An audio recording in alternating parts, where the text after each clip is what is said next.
Assalamualaikum warahmatullahi wabarakatuh. Selamat sore, gimana nih kabarnya untuk teman-teman IG, Instagram, Facebook, dan juga teman-teman YouTube. Baiklah, saya di sini Siti Rohayati dari GNRP Kepulauan Riau ingin mengajak teman-teman untuk dalam obrolan inspirasi ataupun dalam agenda Ramadan inspirasi.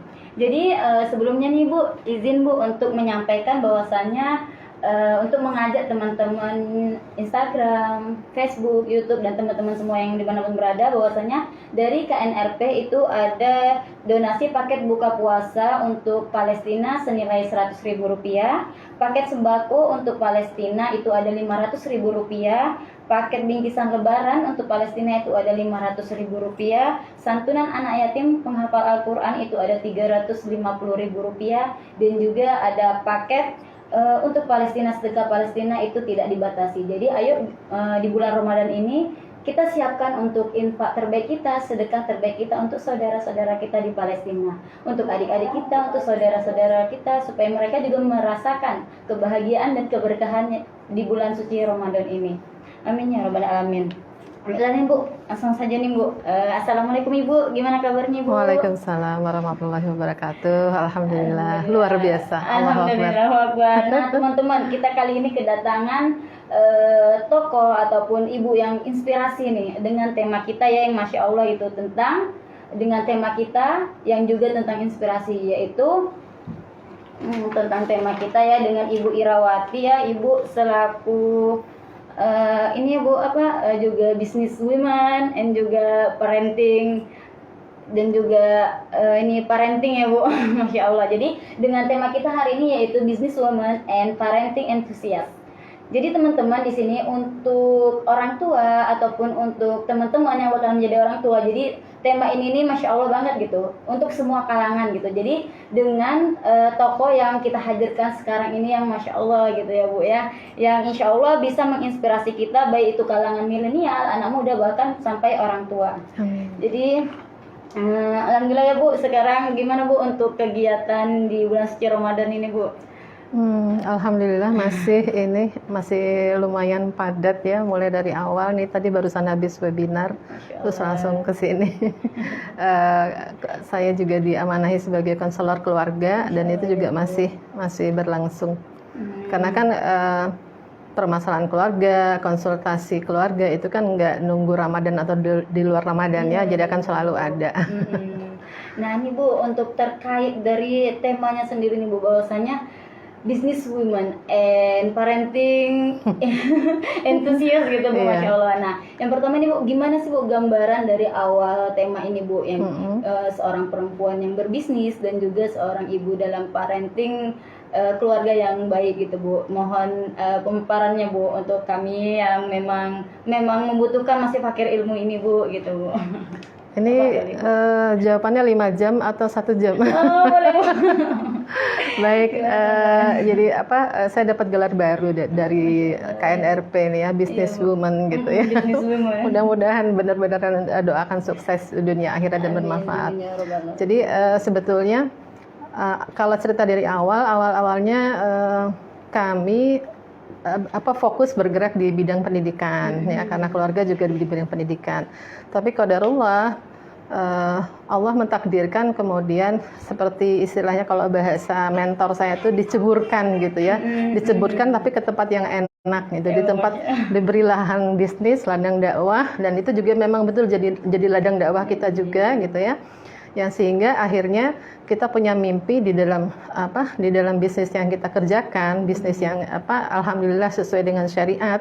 Itu kita punya mimpi bahwa kita bisa lebih bermanfaat bagi banyak orang. Mudah-mudahan kita bisa jadi bendaharanya Allah di muka bumi ini gitu ya.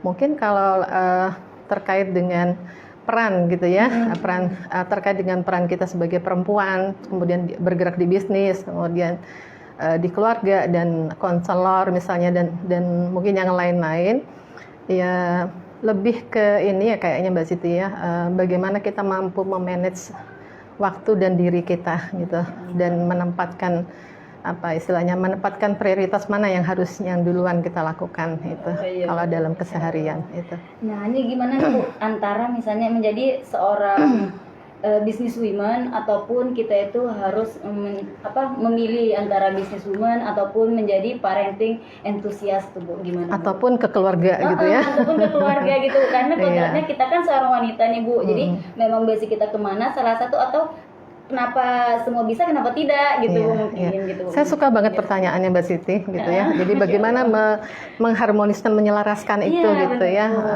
Jadi kalau singkatnya tuh cara mudahnya adalah mencari bisnis, kemudian mencari kegiatan-kegiatan dakwah atau misalnya konselor itu ya, konselor keluarga juga misalnya, atau saya juga bergerak di konselor kepribadian, itu juga yang selaras dengan kebutuhan keluarga. Nah, gitu. Jadi misalnya bisnis. Kenapa akhirnya saya masuk ke dalam bisnis produk herbal misalnya gitu ya, karena awal-awalnya kebutuhan saya dan keluarga saya butuh nutrisi yang lebih alami, dan kemudian kita tidak ingin terjun dalam satu bisnis atau misalnya mengkonsumsi produk atau nutrisi yang tidak islami gitu. Maka akhirnya Allah pertemukan dengan bisnis yang sekarang gitu. Nah, kemudian terkait dengan konselor keluarga itu juga sebetulnya naluri ya, mungkin naluri kita sebagai perempuan dan sebagai ibu ya yang berperan dalam keluarga, itu bahwa saya perlu awal-awalnya nih Mbak Siti ya, saya perlu mengenal lebih dalam karakter anak-anak saya gitu, supaya tidak terjadi salah komunikasi, atau saya perlu lebih mengenal karakter pasangan saya, bahkan karakter diri saya sendiri gitu, supaya kita bisa saling berkolaborasi dan dalam membangun harmonisasi dalam keluarga. Awalnya sebetulnya itu gitu. Karena misalnya kalau ngadepin anak yang dengan karakter begini gimana sih gitu. Sampai akhirnya kemudian membawa akhirnya kemudian belajar ya, kemudian belajar bertahap, berproses sampai akhirnya kemudian Allah takdirkan jadi konselor gitu. Nah, di situ memang subhanallah, dan sampai hari ini juga masih banyak sekali belajar, menemukan dalam berbagai kasus klien yang datang ke kita, itu juga banyak sekali pelajaran yang kita dapat. Ternyata kasus-kasus seperti yang ada di cerita-cerita sinetron gitu ya, yang sepertinya nggak mungkin terjadi, itu mungkin kadang-kadang dulu saya berpikir kayaknya lebay juga nih ya sinetron gitu ya ceritanya. Ternyata itu terjadi faktanya terjadi di masyarakat gitu. Nah, itu awalnya dari situ sampai akhirnya kemudian kita terjun ke masyarakat, dan kemudian kita diberi tugas tambahan amanah oleh Allah untuk lebih meluas gitu, meluas dakwahnya, lebih meluas edukasinya, bukan lagi ke keluarga tapi juga ke masyarakat. Gitu. Nah, teman-teman, berarti bisa ya Bu, untuk misalnya memang seorang wanita, seorang woman itu bisa juga menjadi business women, bisa menjadi parenting yang hebat, dan juga menjadi ibu dalam keluarga yang sukses gitu. Jadi teman-teman juga ini bisa juga untuk menjadi acuan, untuk menjadi memang kita ini harus bisa manajemen waktu ya Bu, insya Allah gitu. Jadi bisa menyelaraskan kebutuhan keluarga, kebutuhan dalam berbisnis kita. Jadi kalau bisa itu sejalan tadi dari nasihat dari ibu gitu.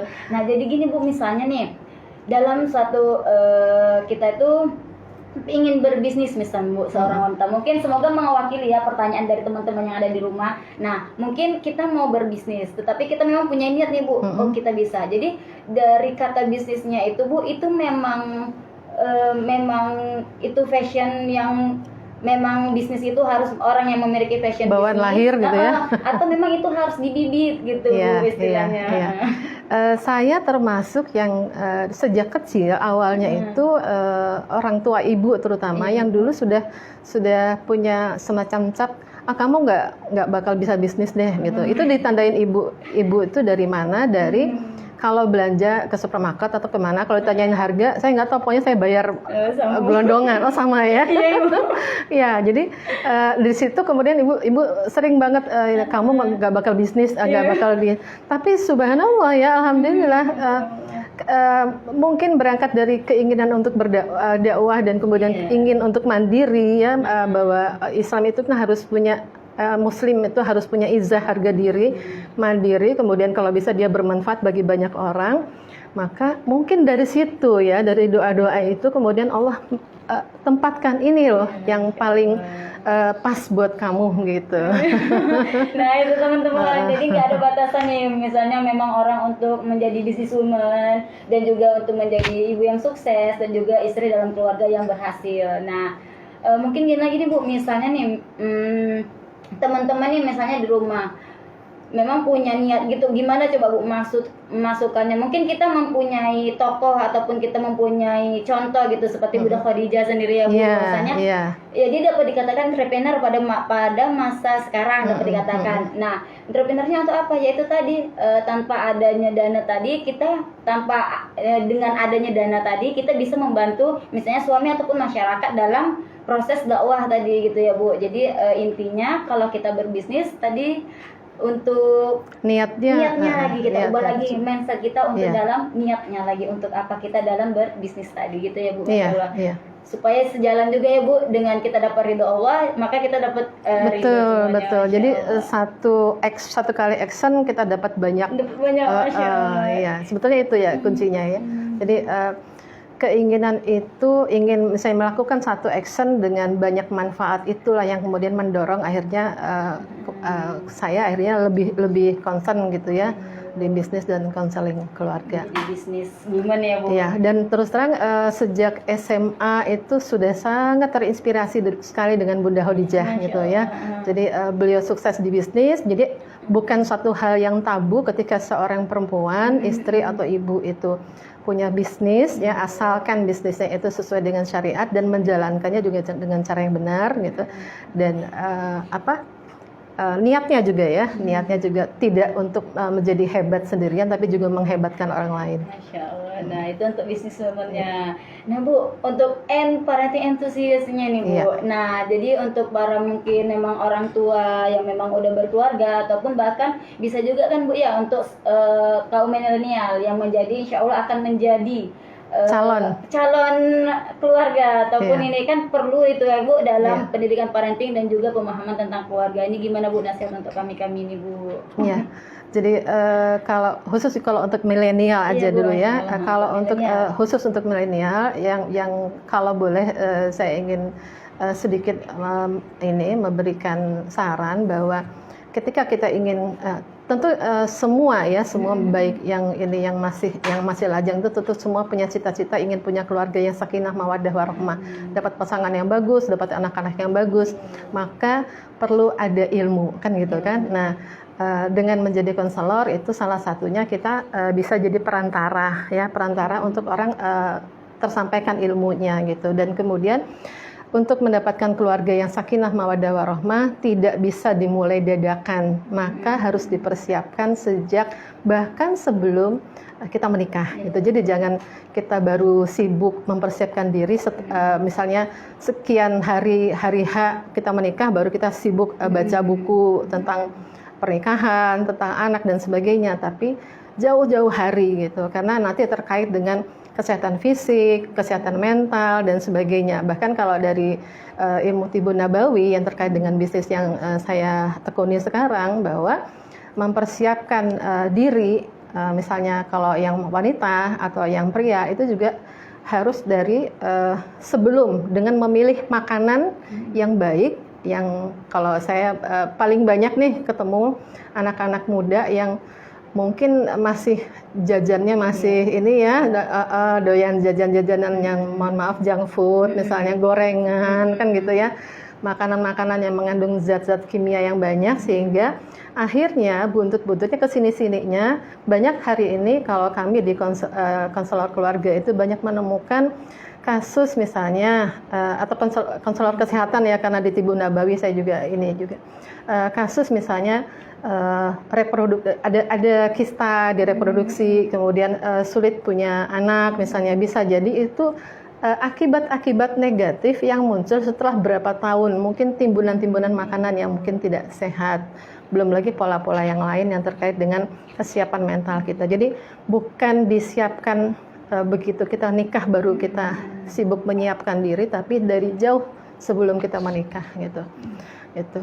Nah jadi teman-teman milenial nih, apalagi yang akhwat ya Bu ya, yang pemilik rahimnya. Jadi memang dari sekarang itu kalau bisa ya memang harus diusahain karena apa, untuk investasi jangka Betul, panjang ya Bu betul, ya. Nah iya. untuk investasi jangka panjang, jadi harus memang pandai-pandai dalam memilih mengkonsumsi apa yang masuk dalam tubuh kita, karena apa yang masuk itu yang akan kita terima ke depannya, Iya, itu yang akan menjadi iya. investasi kita ke Iya. depannya. Nah Bu, kalau untuk dalam penjagaan diri nih Bu, untuk khusus yang muslimah aja, yang perempuan aja, yang women aja, atau yang memang laki-laki juga harus Dua-duanya, dijaga, Bu? dua-duanya. Jadi kan misalnya kalau bicara terkait reproduksi, calon keturunan, kita nih kan pengen punya keturunan yang jadi pemimpin-pemimpin hebat, kan seperti doa Robbana hablana min azwajina wa dzurriyyatina qurrata a'yun waj'alna lil muttaqina imama, kan gitu. Kita tidak ingin keturunan kita jadi generasi yang lemah seperti kata Allah di surat An-Nisa, kan gitu.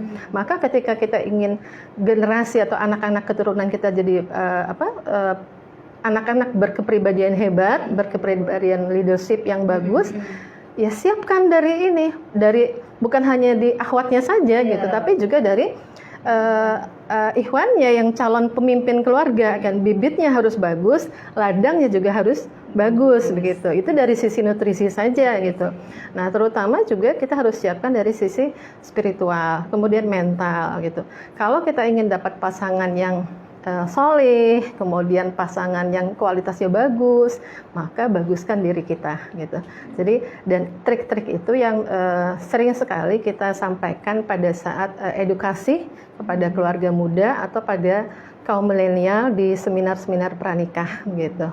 Nah mungkin teman-teman yang di sana ini Bu lagi nunggu apa sih trik-triknya itu tadi aja Bu, trik-trik yang memang kita itu mempersiapkan dari sekarang. Jadi kita nggak terlambat lagi nih. Jadi dari sekarang seperti langsung mengubah mindset kita, langsung menjaga diri kita, baik itu yang ruhiyah, fisikiyah, jasmaniah ya Bu ya. Nah itu teman-teman gimana Bu trik-trik tipsnya? Ya tentunya niat bahwa kita ingin sesuatu bukan sekedar kita pribadi sejahtera, tapi juga kita ingin kita, anak keturunan kita dan lingkungan kita juga baik gitu ya. Maka milikilah cita-cita yang besar gitu. Jadi tidak hanya berpikir diri sendiri saja. Nah, kemudian kalau saya sering menyampaikan pada anak-anak saya juga yang milenial juga gitu ya.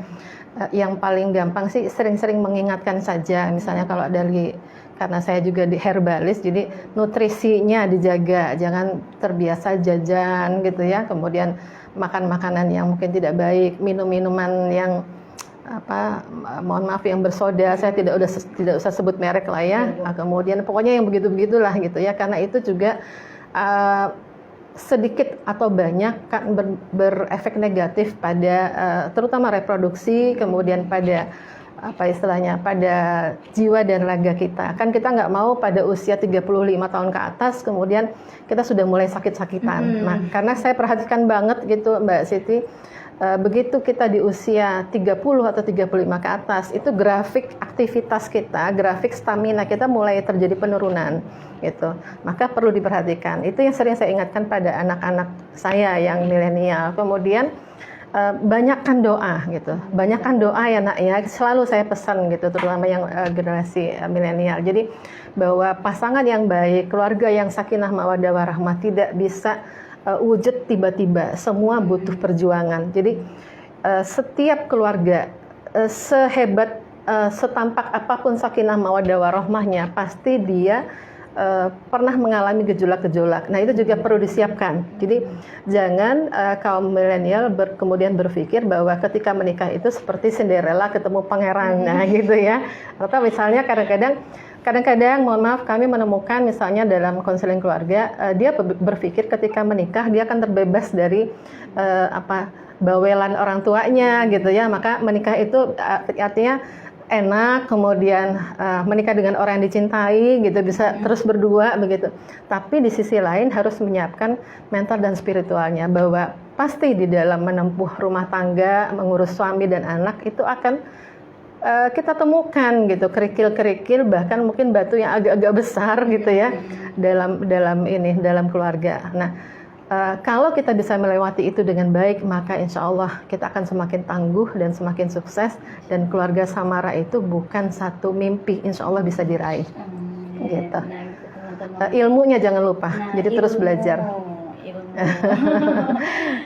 Niat, usaha, doa, ilmu, Bu ya. Jadi itu memang sangat penting gitu. Gimana kita mau menjadi istilahnya mempersiapkan kaum peradaban ya Bu. Kalau misalnya kita aja nggak memiliki usaha, kita nggak memiliki ikhtiar, dan kita nggak peduli dengan doa-doa kita gitu. Kita nggak sampaikan dengan doa-doa kita, karena ya kembali lagi kehendak hanya sang pemilik jiwa ya Bu, sang pemilik segalanya.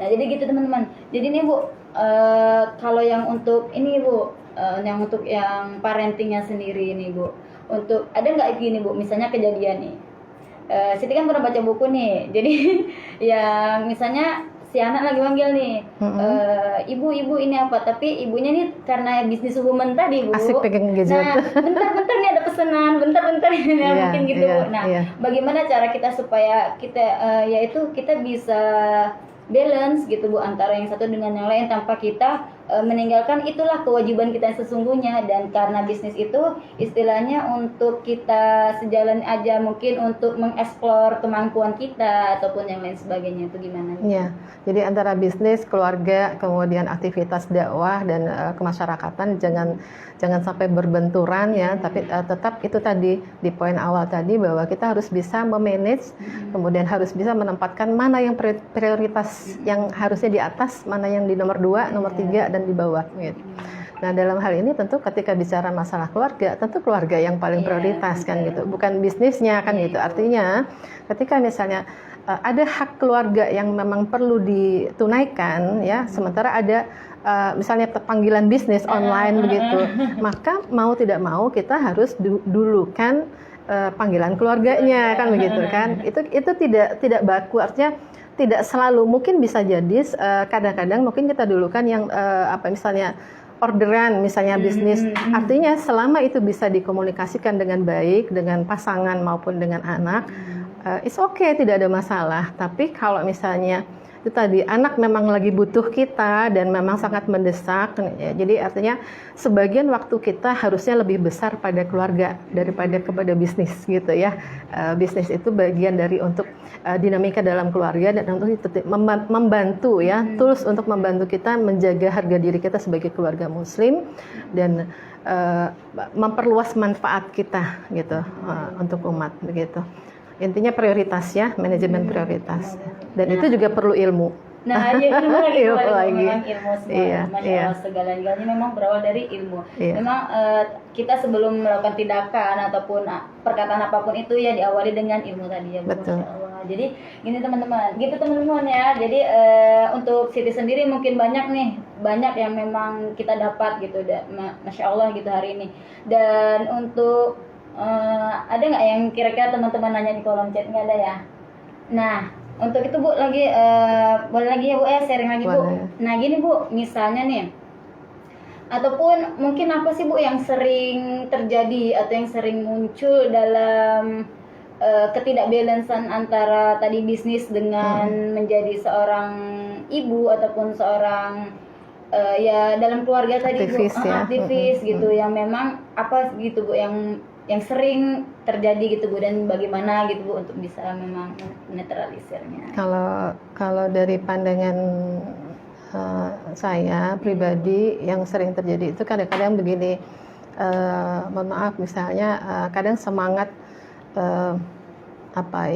isu-isu feminisme, isu-isu gender ya gitu, bahwa perempuan harus bisa lebih hebat daripada laki-laki dan sebagainya, itu yang perlu didudukkan dulu gitu ya. Jadi bahwa kita ini bukan untuk menang-menangan loh gitu ya, tapi kita adalah untuk menjadi yang paling bermanfaat begitu. Jadi itu perlu didudukkan. Kemudian bahwa ketika kita eksis di karir, eksis di aktivitas dan keluarga, itu juga bukan untuk hebat-hebatan gitu ya. Jadi intinya di situ gitu. Kemudian pertanyaan Mbak Siti tadi yang tentang yang mana yang belum dijawab? Yang memang kita itu yang sering terjadi gitu. Yang sering terjadi itu tadi. Jadi ditemukan di aktivis atau misalnya mungkin di aktivis organisasi dan sebagainya, itu yang akhirnya di organisasi dia hebat, tapi di rumah mungkin bahasa Jawanya keleleran ya gitu ya. Jadi itu tadi perempuan harus tahu porsinya, tanggung jawabnya yang prioritas adalah pada keluarga gitu. Jadi jangan sampai menepikan itu gitu, karena ketika itu ditepikan, di apa istilahnya dipindahkan prioritasnya ke bawah, didulukan yang lain, maka nanti ada hak-hak dari keluarga kita yang tidak tertunaikan. Ada fitrah kita bahkan sebagai perempuan, karena kita kan adalah sekolah ya, al-ummu madrasatul kan gitu ya. Jadi sekolah pertama bagi anak kita. Ketika peran itu tidak dijalankan, maka hilang peran fitrah kita sebagai perempuan. Akhirnya apa? Ketika terlalu aktif di misalnya contoh ya organisasi atau karir sehingga melalaikan keluarga, hilang sifat fitrah perempuannya, kelembutannya bisa hilang, kemudian apa istilahnya femininnya ya bisa hilang dan jadi cenderung lebih kasar. Itu terjadi gitu. Itu terjadi dan dari observasi bahkan ilmu kejiwaan gitu ya. Jadi akan sangat berpengaruh pada karakter perempuan itu sendiri nanti. Jadi perempuan itu jadi cenderung dominan ya. Dominan artinya dominan dalam arti negatif ya begitu. Akhirnya dengan suami, dengan anak justru jadi seolah-olah jadi kayak hambatan ya, menghambat karirnya, menghambat organisasinya. Itu yang dulu perlu diinikan. Paling sering terjadi seperti itu. Jadi tugas kita sebagai perempuan yang kemudian Allah berikan ilmu ya, misalnya tentang edukasi keluarga, itu memberikan penyadaran pada perempuan-perempuan bahwa ini loh seharusnya peran kita sebagai perempuan, sebagai ibu, sebagai istri ya, atau sebagai abdi masyarakat atau sebagai hamba Allah gitu. Jadi gitu teman-teman, mungkin untuk Siti sendiri ya Bu, dan untuk teman-teman semua khususnya yang women ya, yang perempuan-perempuan yang ada teman-teman Facebook, Instagram dan juga YouTube yang dimanapun. Jadi intinya ya kita boleh berkarir, kita boleh berkarya, tetapi kita juga harus ingat kodrat kita seorang wanita. Memang tidak bisa disamakan antara wanita dengan laki-laki ya Bu ya, untuk dalam segi beda peran fitrahnya beda, kodratnya beda. Kodratnya memang beda, tetapi untuk masalah ibadah dan lainnya itu semua sama di mata Allah Subhanahu wa taala ya Bu ya. Allah Subhanahu wa taala. Jadi teman-teman tetap kita harus ingat, kita harus memang ya kodrat kita tuh sebagai wanita itu apa, di mana ada gitu. Dan di rumah itu adalah kewajiban kita, dan untuk berkarya itu adalah gimana Bu, untuk ini kita aja ya Bu ya, untuk seperti ya kembali lagi ke niat kita tadi, alat bantu, lebih ke alat bantu kita gitu. Lebih ke alat bantu. Jadi tetap fitrah kita sebagai wanita adalah ya kewajiban kita. Jadi kita harus paham tentang prioritas di atas prioritas, dan juga harus bisa manajemen waktu. Jangan sampai kita kehilangan dari feminin kita sendiri gitu. Fitrahnya sifat fitrah kita seorang muslimah. Jangan lupa terus berdoa, minta Allah yang membimbing agar jangan lebih dulu nafsu daripada daripada daripada nilai luhurnya. Nah, itu tadi. Terus berdoa karena sama pemilik kehendak itu adalah Allah Subhanahu wa taala. Kembali lagi ke sana. Jadi mungkin ini Bu sedikit close statement sedikit Bu, karena sudah mengingat waktu ya Bu ya. Close statement, nasihat mungkin untuk Siti juga, untuk teman-teman Facebook, Instagram dan juga YouTube, dan sahabat Palestina semua dimanapun, mungkin nasihat untuk kami ini Bu. Ya mudah-mudahan ini nasihat untuk saya juga dan untuk kaum milenial juga, untuk seluruh keluarga dan masyarakat, agar kita bisa sama-sama terus mengupgrade diri kita, terus belajar, terus meluruskan niat kita kembali, dan kemudian kita sama-sama membangun masyarakat ini mulai dari inti yang terkecil, yaitu keluarga. Jadi ketika keluarga kita bagus, maka insya Allah negara atau masyarakat kita jadi lebih kuat. Kemudian kalau boleh saya ingin berpesan, ayo sama-sama untuk kita melakukan gerakan donasi ya untuk KNRP. Yang saya ingin mengajak seluruh masyarakat Kepulauan Riau untuk ikut berpartisipasi dalam dan berkontribusi dalam donasi KNRP Kepulauan Riau. yang akan dibagikan kepada saudara kita di Palestina, ya. Kenapa kita perlu memperhatikan saudara-saudara kita di Palestina?